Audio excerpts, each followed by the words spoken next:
Слышно, нет? Нормально? Good evening. Can you hear me? Sorry, I'm wearing a headpiece. I'm very happy to see all of you here. Happy to welcome you here. My name is Milena Orlova. I am editor-in-chief of the art newspaper Russia, an edition on art. We have a website. Please visit if you're interested. And it's the 5th time that we are hosting a film festival that shows films about art. And today we have a special event, not just a film screening, which will begin at 8. By the way, it's a very unusual film. I call it a Biennale film. It's devoted to the Riga Biennale of Contemporary Art. But before that screening, we will take around an hour to discuss with our guests the future of the format of a biennial. We will discuss the hard times we're living in now, what interesting forms are out there. I'm very happy to introduce our participants of today's talk. They are real stars of contemporary art, world contemporary art. I will introduce them in the order they are sitting. Valentin Diaconov, curator of the Garage Museum and co-curator of the Russian Contemporary Art Triennial.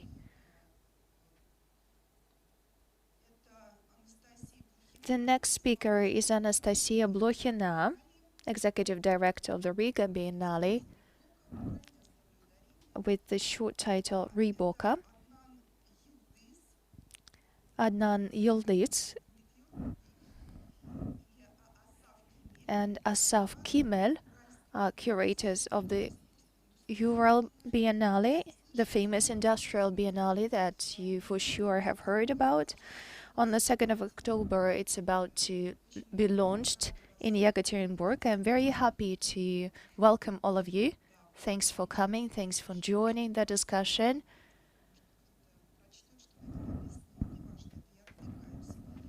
So let's get to our discussion. We will begin it with a film that was shot during the lockdown. That was around a year ago in the springtime when we were terrified and we thought that the world was about to crush and crumble. And it was back then when the Riga Biennale was about to be open, was scheduled to be open, but instead we all went into the lockdown. So what did the organizers do? Anastasia, could you please share your story? What was it like for you? Can you hear me? Yeah? The opening of the Riga Biennale was scheduled for the 14th of May. By the 16th of March, we understood that the world was closing, was locking down all around us in all the adjacent countries. And since we have around 60% of new commissions, all the pieces were ready, we chose the location, we organized artists' visits, we were getting ready for the opening. We worked with the media. We found ourselves in a very interesting situation, frankly. A couple more weeks would be critical for us. So we found out about the lockdown on the 1st of April. We would have built the site and then we wouldn't have any way back.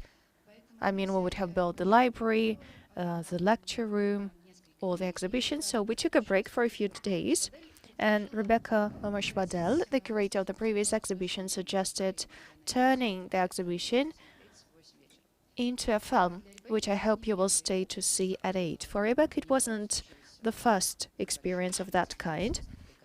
He had a small incident with an exhibition that lost the site, the location, a week before its opening, and she shot a video about that exhibition. So the idea seemed very logical. We had 3 options, basically.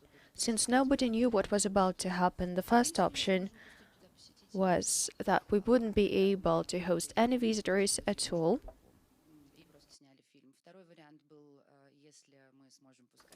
The second option, if at least a handful of visitors were allowed, then we could host the event.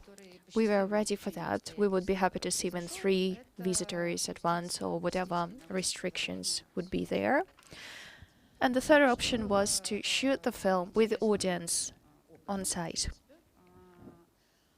I must say that was a very interesting experience. We managed to organize the exhibition during the 3 weeks between the first 2 waves of the lockdown. We opened in Latvia at the end of October. We were visited by 22,000 people over the span of 3 weeks, which is quite a lot if you consider the scale of quite a small European town, which Riga is.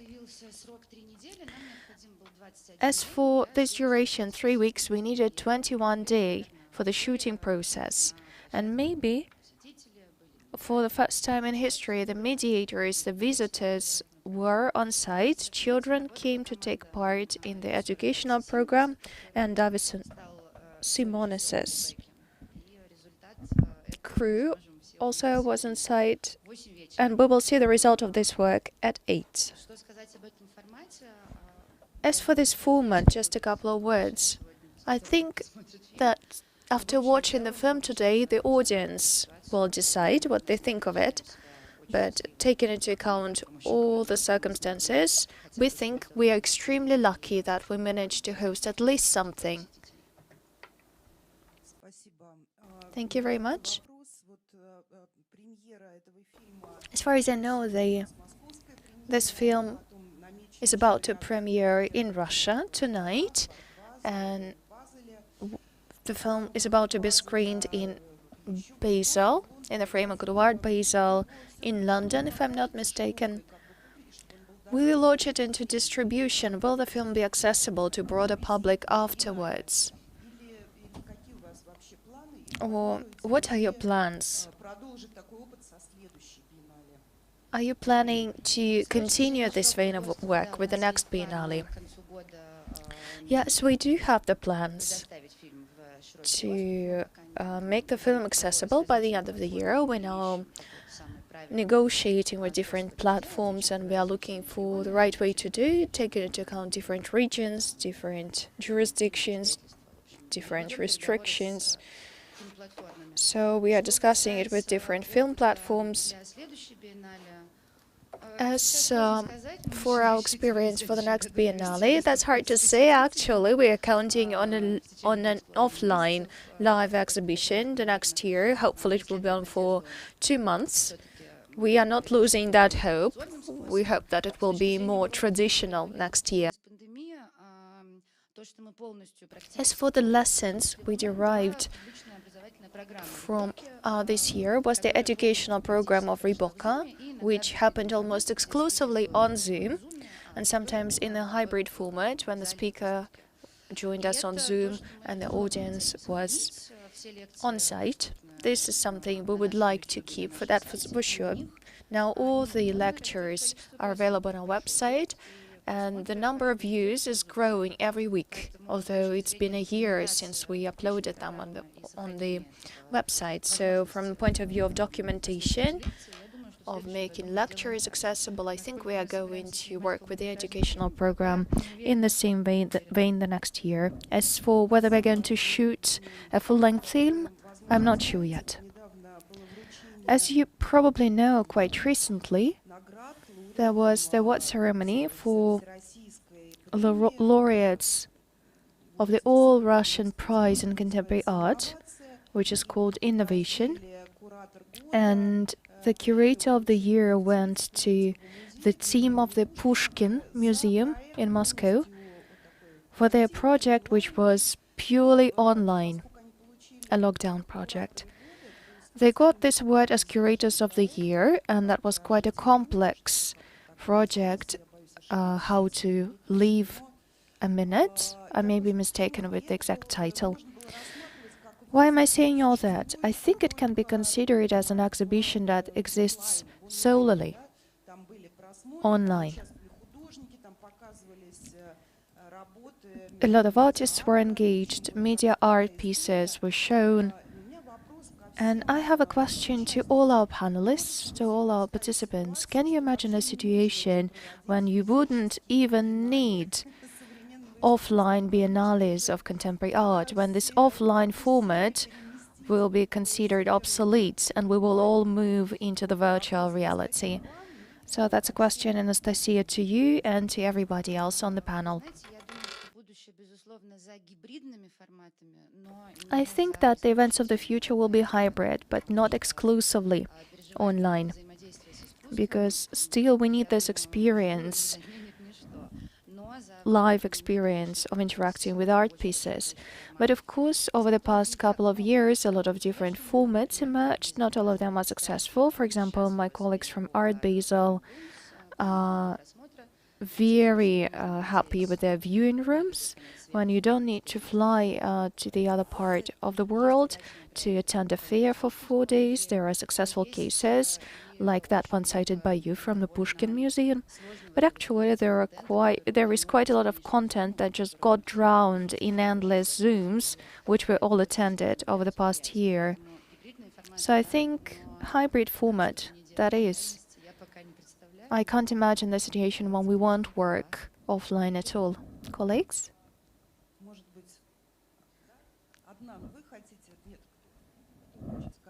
Who would like to take the floor?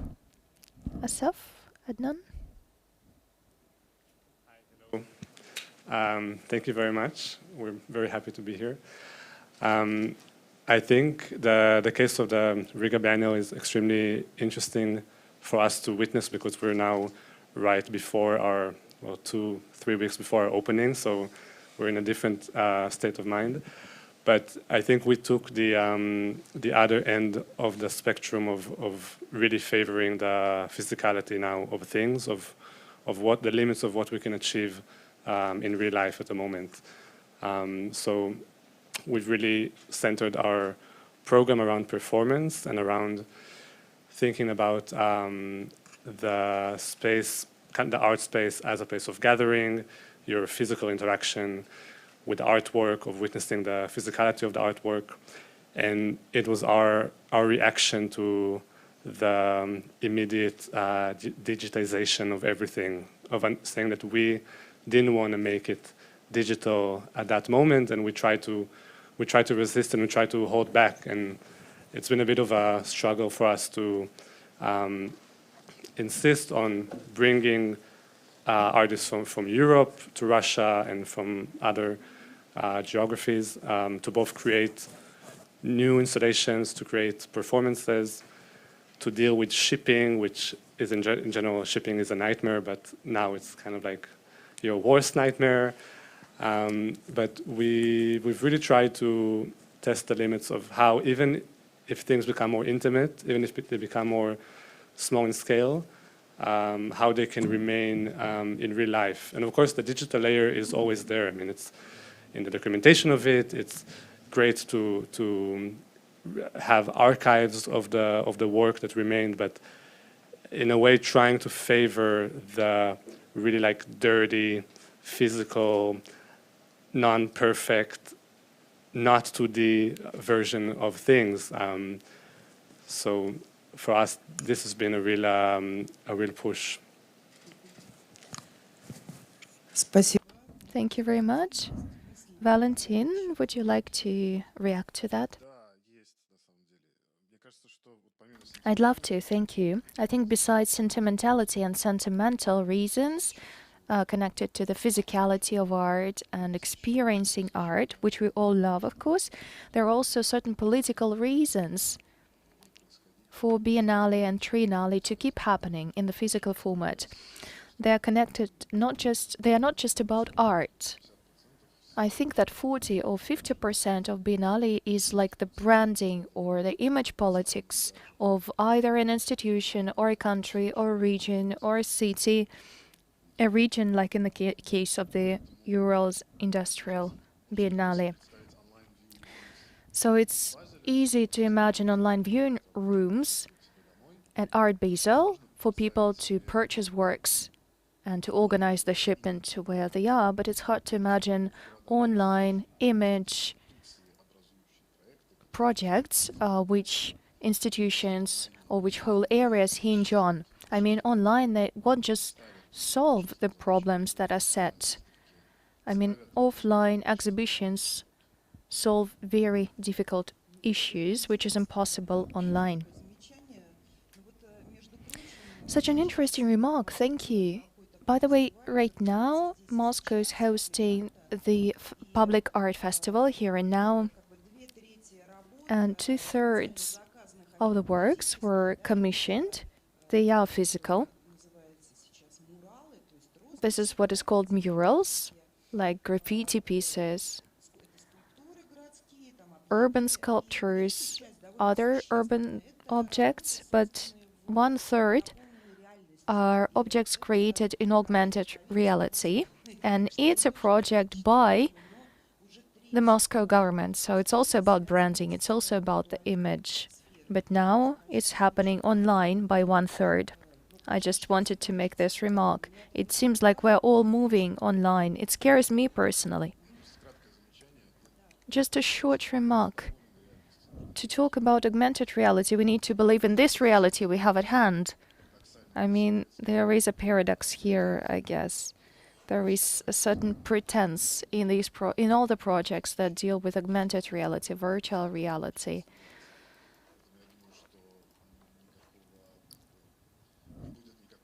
So I think there will be no contradiction, and there is no contradiction here. There is just a feature that somebody needs to promote, maybe like Facebook corporation who owns Oculus Rift or other corporations.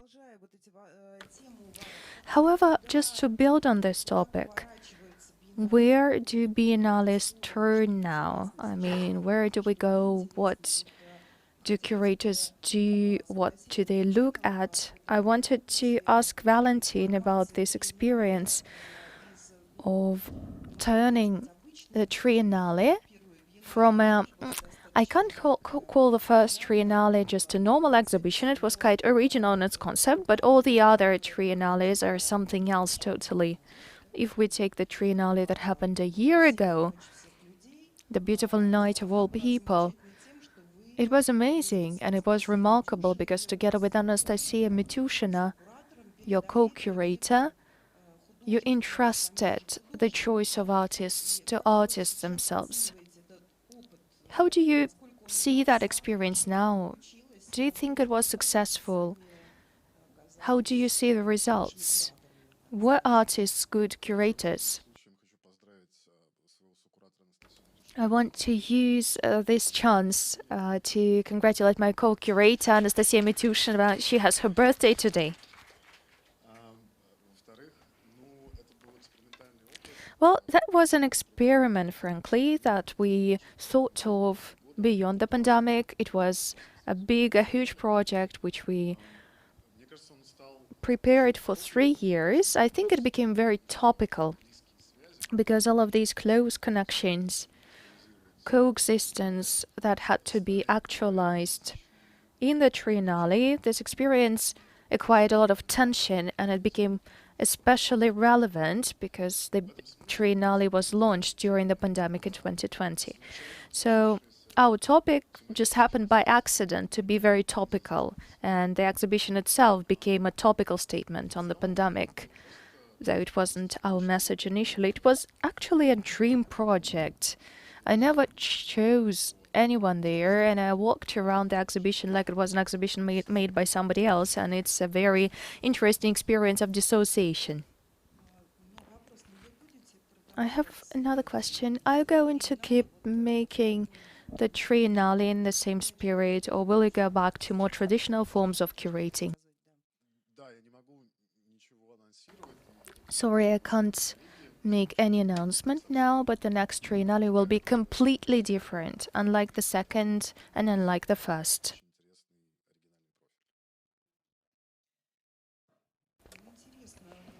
Very curious. Thank you very much. Sounds really intriguing.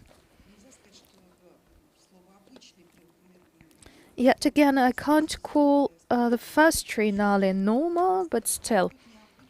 I mean, before this event in the cafe, we're discussing the film that is about to be screened tonight, and my colleague said, we are about to see an unusual film. And I was like, have you ever seen a usual film? when we're talking about contemporary art, it's always unique, it's always unusual, it's always interdisciplinary. However, it seems like the format itself of Biennale is living through a crisis, and it has been like that a long time already, since like Victor Miziano, a great Russian curator, 20 years ago, said that the format of Biennale was living through the crisis. Back then, it was discussed whether it made sense to make the Russian Biennale, but that crisis seems to have been very fruitful. It brought a lot of new formats, exhibitions.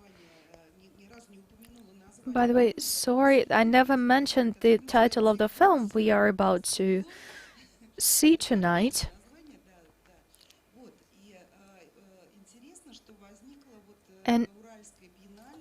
And suddenly it all blossoms. And the Ural Biennial, I think, is also an amazing project. It appeared thanks to Alisa Prudnikova, its director, who invented a feature. It's the first, it's the only in the world industrial biennale, and it's extremely closely related to the local context because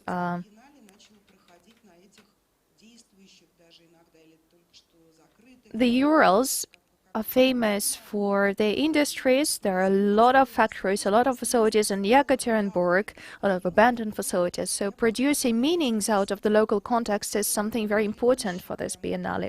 So now I want to turn to Adnan and Assaf. Since you are curators of the coming Biennale, how do you see your experience? What is it like for you? And what are we about to see at the Ural Biennial? Maybe there will be something unique or something new that you're about to present at the Biennale. Maybe you're playing with new formats. Adnan. Mhm. I saw Yuko Hasegawa's Istanbul Biennial when I was almost like 17, and all my life I wanted to curate a biennial. And this is why I ended up with curating. And imagine me walking in Berlin, and there is Hamburger Bahnhof.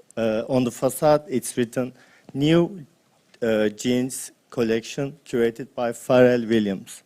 So I think we need to get back some words, like curate my blog, or there's a cafe on the other side of Auckland Art Gallery where I served as the director at Art Space Curator Cafe. So we really need to get also foreign agent, because sometimes how information is circulating, as how you said, the political aspect of coming together, interconnectedness.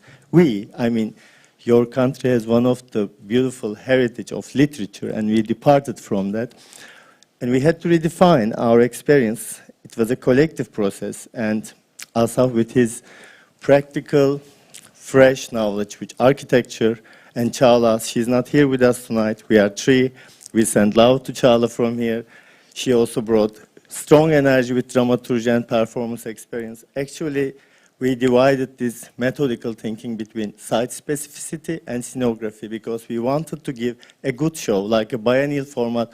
Also, before everything, should be a good exhibition.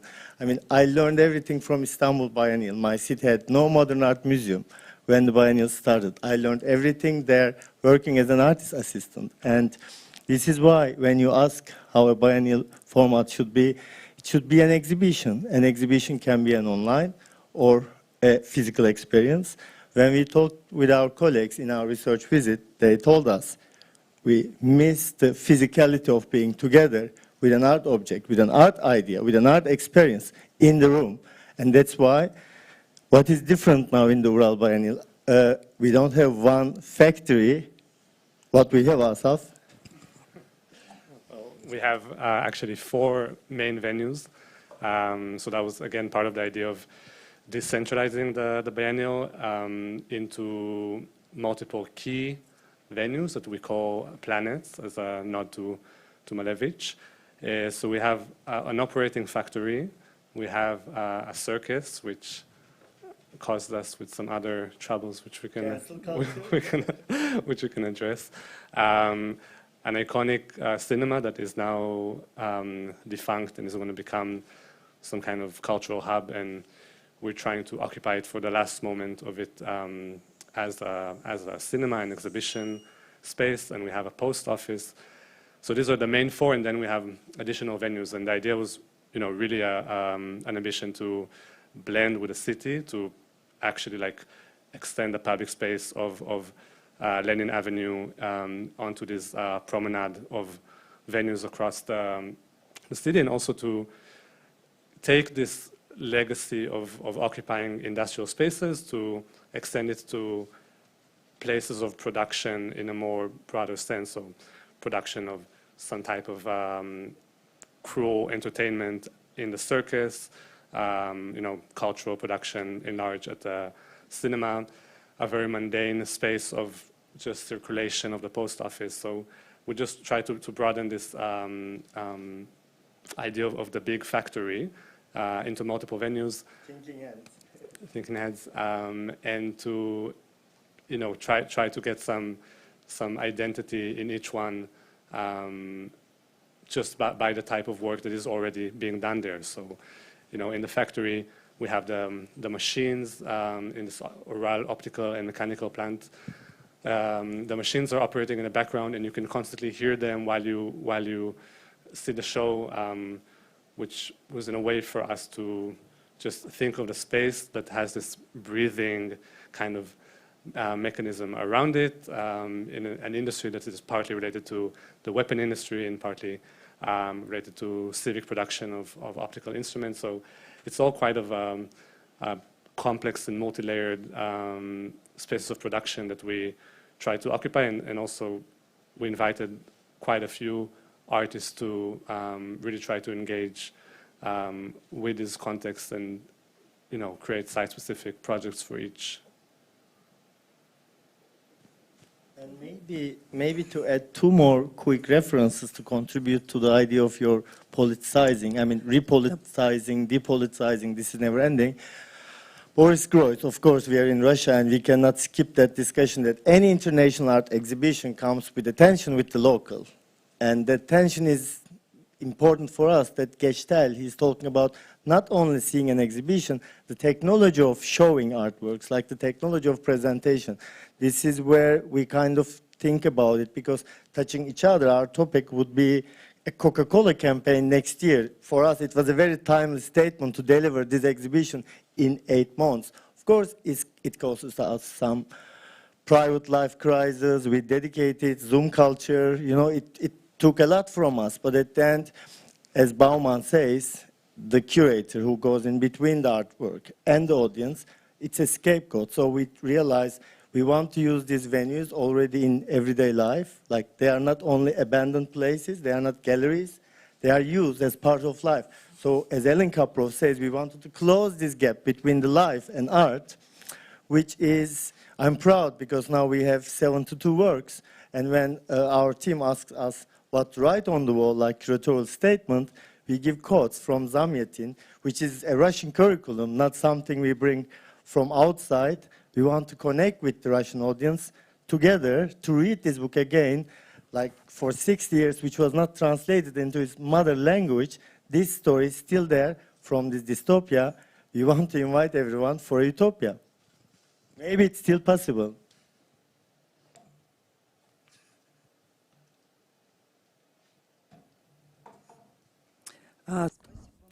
Thank you very much. As for the Istanbul Biennale that you mentioned, I must give it its due. I attended it twice, and I was frankly shocked. When I went there once, I was amazed that the Biennale was taking place in cultural heritage sites, or at least some time ago it was the case. And that's true that contemporary art could be seen in old palaces, old churches, and contemporary art looked very different from the white cubes we are all used to. I want to ask a different question now. You said that the curator is a scapegoat, but and you mentioned the Russian context too, and you're quoting Zamyatin. Do you take into account the local like the local context, I heard that the local population is unhappy with the circus chosen as one of the venues. Are you going to react to this tension somehow? Because I heard that the activists, artists are unhappy that you're going to show some works in the circus, which is cruelty, basically. I'm just passing on the message. This is what I heard, not my opinion. Are you going to react to it somehow? What will you do with the circus? I would like to answer this question, if it is okay, directly, because Russia has 130 years of history and economy of circuses. So I would like to also invite the activists to question, until now, when the biennial decides to use it as a venue, where were you? Because 360-degree, amazing panoramic view of a stage for all living forms, human, non-human, is a very specific place to think what is the future for a circus. There are so many circuses around Russia. What do we make with them? And when we meet people who are already thinking about a future for a circus without animals, I mean, a biennial shouldn't be only about celebration or entertainment. It should be about also inviting us for social issues. And this is a burning issue in Russia, so we were ready to put our hands under the stone. I mean, I personally have an experience with the 13th Istanbul Biennial. They also protested us, but later they all came up. And I think I call my practice, as you say, the scapegoat. I interpret it as a continuous mediation. It's a continuous mediation between the artists, between the curators, between the institutions, between the audience, galleries. So I think this is still, the game is not over. So let's see how the exhibition, specifically for circus, talking about a lot of unspoken things about animals, how it will give us, because if we would know how the exhibition will tell us the story, why should we do it? The exhibitions will bring us this new to come. So I would like to invite activists to walk these promenades with us. I would like to just add one more thing. For us, we're also really showing the afterlife that this building can have. I mean, in the end, we can detach the architecture from the kind of activity or operation that includes, and we really speculate on the transformation of it into a cultural hub. I mean, it can become a great cultural hub for Ekaterinburg. If we were to, cancel the use of different architectures for their history, for example, in Germany, there were many buildings that we would not be able to use anymore. So it is for us a speculation on that, and we also try to really focus there a lot about the animal and human nature, and not like the connection between humans and animals in a way, like thinking of presenting the human body in the performance as a type of animal. And again, we invite everyone, all the activists to a conversation, and we hope that they will attend, and we can get a conversation from the opening days, but then also to kind of more regular organized discussions that we can have together with artists that have portrayed work that includes the relevant themes. I want to quote one artist who we worked during this process. I mean, we asked him, how do you feel about it? Because we negotiated and renegotiated. It's always a renegotiation when the things are changing. He said, my work is so much about violence, like violence itself. And who defines these spaces of violence? So this was giving so much new dimension into the idea. What we did was to limit the circus within the form that the animals are not there, and use it as a stage, specifically as a promenade.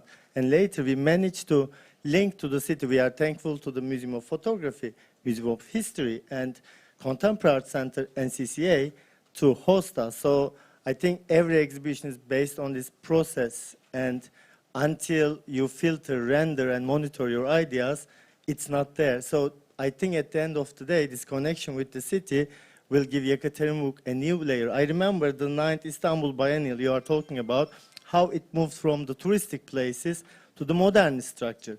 I think you are going to experience another threshold, another dimension, maybe another phrase for Ural Biennial, Ural Industrial Biennial, that the connection with the city is much stronger.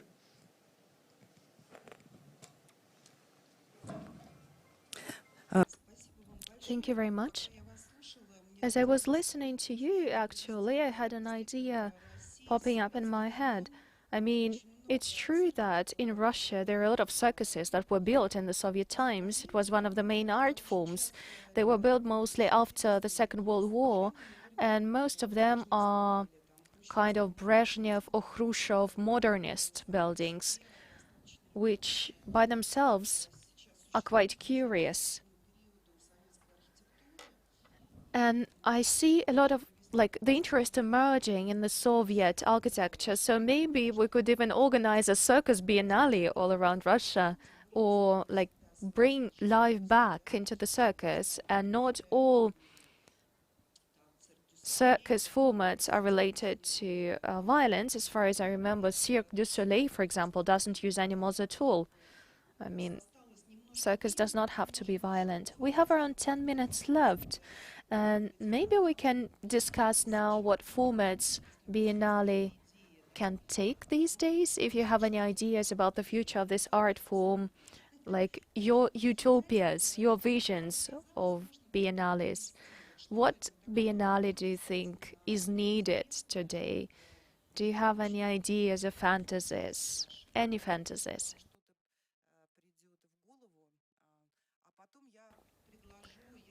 And then I will turn to the audience and you will have a chance to ask your questions.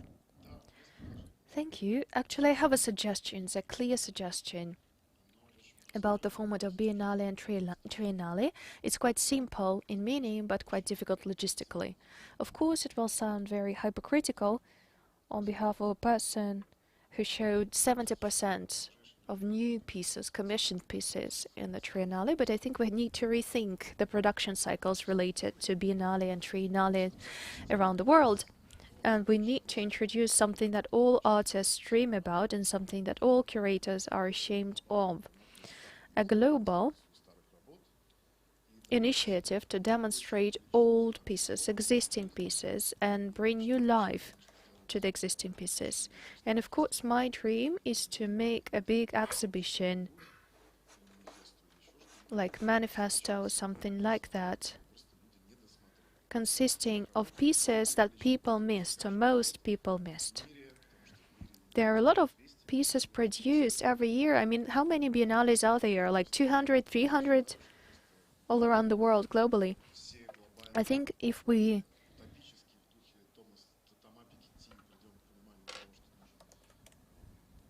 just come to this understanding that we need to pay artists for showing the existing pieces, the old pieces, I think we will feel amazing liberation. We won't feel like people who are made happy just because something is commissioned from them. We will give more time to better pieces. More on this because the list of works in the next edition is starting from 1995 with Haile Tenger piece. René Bloch's Entrepot moment comes back to Ural with a lot of pain and with a lot of in the customs between Turkey and Russia.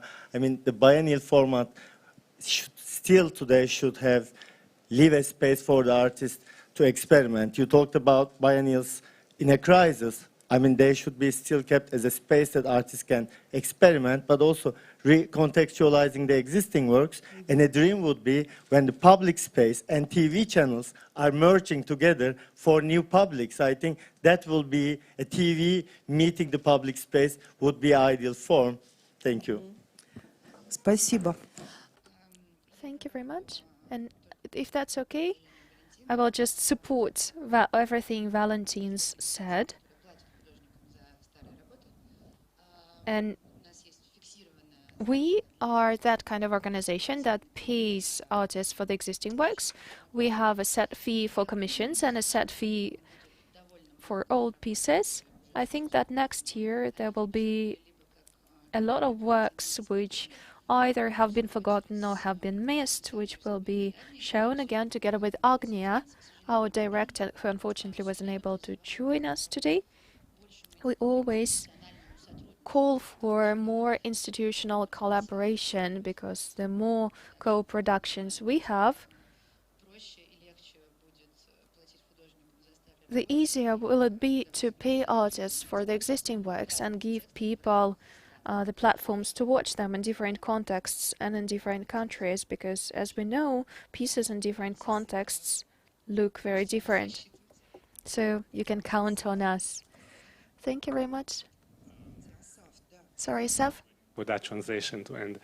I want to go back to the beginning. We're talking about hybrid models, and I think we're very much now entering this time or phase of multiplicity of hybrid models. And if anything, at the moment, I would like to take the position against hybrid models, and I would really like to see for this future formats very clear models that are non-hybrid. If it's a digital biennial, that's why I'm so excited about the Riga Biennial at the moment, because it's such a strong position, it's such a strong move, and not trying to make a very confusing model in a time of, you know, overproduction, over everything, basically.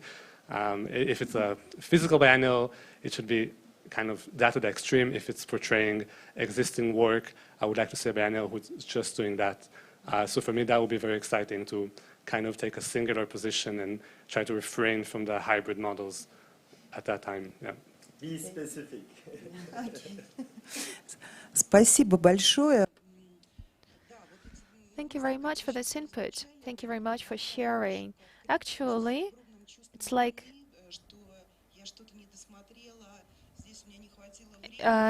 honey to my ears, because as a curator and as a critic, I'm always frustrated. Like, so much art, it's impossible to see it all. It's impossible to experience it all.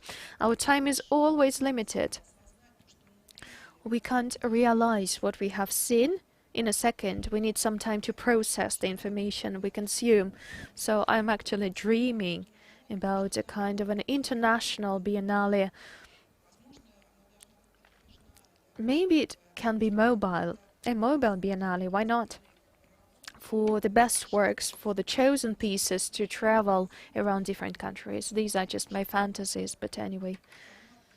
Of course, the format of Biennale is very flexible, it's very rich, I believe. And we can adapt it differently to our life, which is proven by the experience of my colleagues who are our panelists today. Okay, then I will wrap up this discussion. If you have any questions, please ask them now. Please use this opportunity. We have a brilliant panel tonight. People who make good Biennale all around the world. Any questions? No? All clear? Ah, there is a question.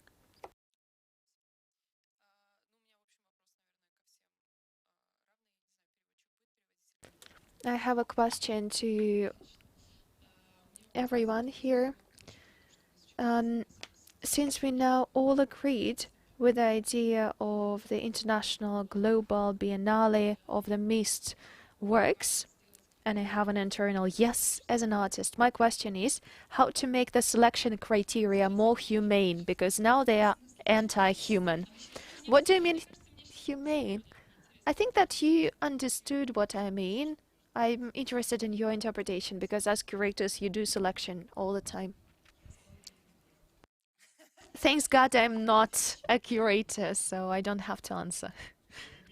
Our position cannot become a power position that decision-making takes part as a singular moment.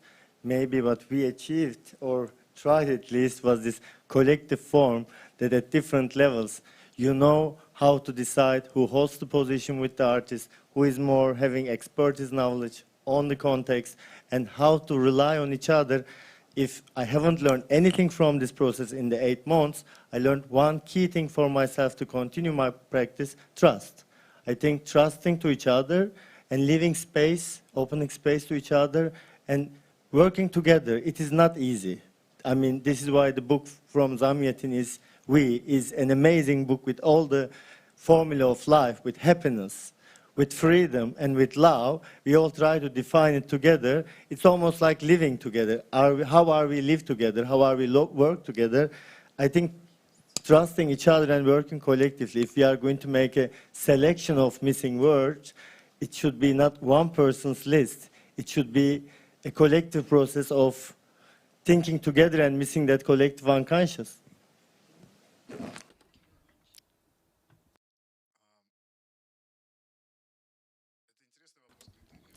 This is an interesting question about criteria, like evaluating criteria, evaluating the curator's selection as humane or non-humane. And I want to return this question to you, artists. I mean, I think that we all faced with the issue that the criteria do not really work for contemporary art. It's hard to understand or to evaluate which works are good or which are bad, but I think that these criteria do exist and they are hybrid. Sorry for the word hybrid. If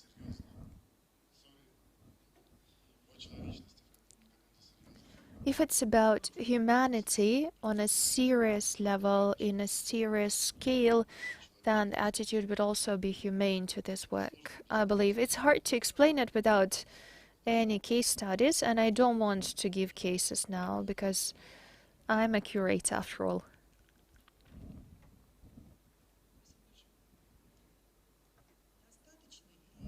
Is it enough for you, or will we ask Anastasia to answer?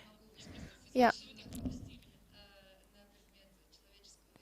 As for humane and non-humane, I will agree with Valentin, and you see I keep agreeing with Valentin all through the discussion. It's a Russian solidarity, maybe. Sorry, that was a joke. I will just add on my behalf that the evaluating criteria as humane or non-humane has a lot to do with meanings. As long as we do have a meaning which is relevant for a particular audience member, it can all happen, it can keep happening. And as for broadcasting these meanings, it's a question to institutions again, because we all know that mediation is very important for contemporary art. And as long as we have good mediation, which is not didactic, which is not about explaining what is in front of you, which is not about forcing the audience to see what a curator sees, as long as we have a dialogue and as long as we want to invite people to understand something on their own, to see something for themselves, that's also about humane mediation is the answer, I think. Humane mediation. I just believe that there is a kind of a return to the circus, which we talked about. Because I really love the comment that some of you made, who defines the space of violence. And the question is, who defines the space of contexts, of the contexts of biennales? I completely agree with your remark. I'm ready to sign under your words. Thank you very much.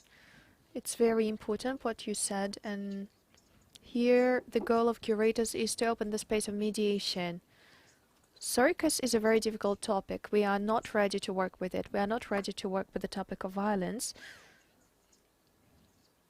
But we are not ready to do the true mediation because when curators work exclusively, individually.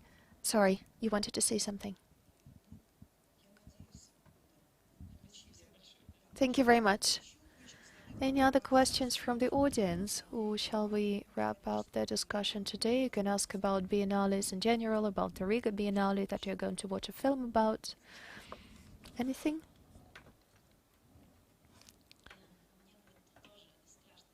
I will have also a terrifying question. Are we sure that we live in the post-COVID time? Can we admit that the post-COVID era has begun? And another question which I'm trying to answer for myself, we institutions who organize exhibitions, is it right for us to keep organizing biennale, global, international exhibitions, huge exhibitions where we invite not just international artists, but we also think about the international audience? Yes, we made the film to reach this audience through a different format through different media, but don't we have to start thinking about the local contexts more?